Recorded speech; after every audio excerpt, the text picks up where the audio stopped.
Operational Last Fans, this is your travel agent Jess, and I'm here with my wonderful husband Chris, who's behind the camera today. And I wanted to cover, as I head out of town for my group cruise, rocking with the REO Speedwagon in the Bahamas, I wanted to cover some common cruise questions that I get from a lot of my clients regarding cruising. First of all, are cruises all-inclusive? That is an excellent question. Unfortunately, not the way you would normally describe an all-inclusive. So basically, you do get your meals, you do get a lot of your entertainment, you get your lodging, all rolled into one. But there are things that aren't covered. Your alcoholic beverages, your soda is not covered, the specialty dining restaurants are not covered, and if you do any excursions out in the ports, those aren't covered either. Will I get seasick?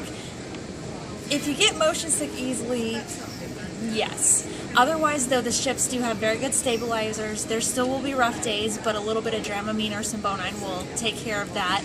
If you're worried about it, try the pill forms first. If that doesn't work, there's a transderm patch you can put behind your ear. You can get a prescription from your doctor for that, and it works perfectly. That's what I use. What is there to do other than eat?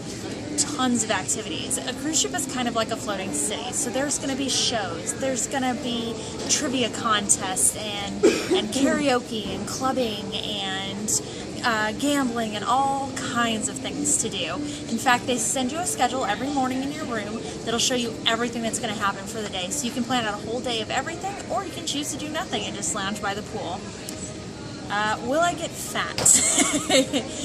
There is a rumor out there that the average person gains 5 pounds on a week cruise, which is probably pretty close to true. However, some of that is just bloating from being out in the sea air, and some of that is because there are buffets everywhere. So the good news for all of you is that there's also a gym with plenty of fitness classes, or just equipment for you to use. There's a lot of walking involved when you take a cruise, so you can still make sure to kind of avoid those 5 pounds.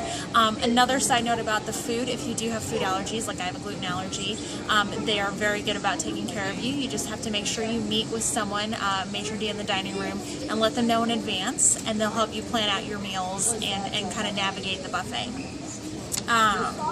What is formal night and how do I dress? Okay, so on shorter cruises, you're only going to have maybe one formal night. Longer cruises, you'll have multiple formal nights. It's just it's almost like an adult prom, kind of, except no dancing. It's just dressing up for dinner, looking spiffy.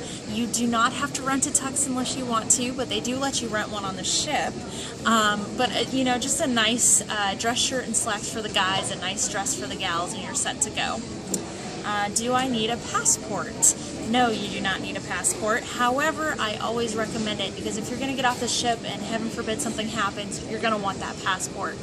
You can make do with a birth certificate, but a passport's just an easier way to do it. And then you have a way that if you fall in love with one of the ports, you can fly straight there sometime and just visit it at an all-inclusive resort.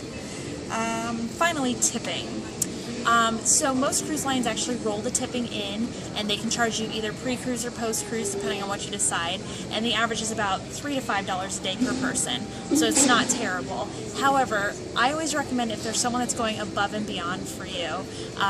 For example, with my gluten allergy, the maitre d's are always amazing to me. They go out of their way, they help me plan my food, they bring me little surprises, so I usually do tip them myself personally. I remember that a lot of these cruise ships employees are not on an American pay system necessarily, so they may not get paid very well, so it's important that if they're doing a really good job, that you do give them a few dollars just to let them know. So that's the cruise questions that I had for today. If you have any extra cruise questions for me, just go ahead and post in the comments below and let me know, and I'd be happy to address them in a future video.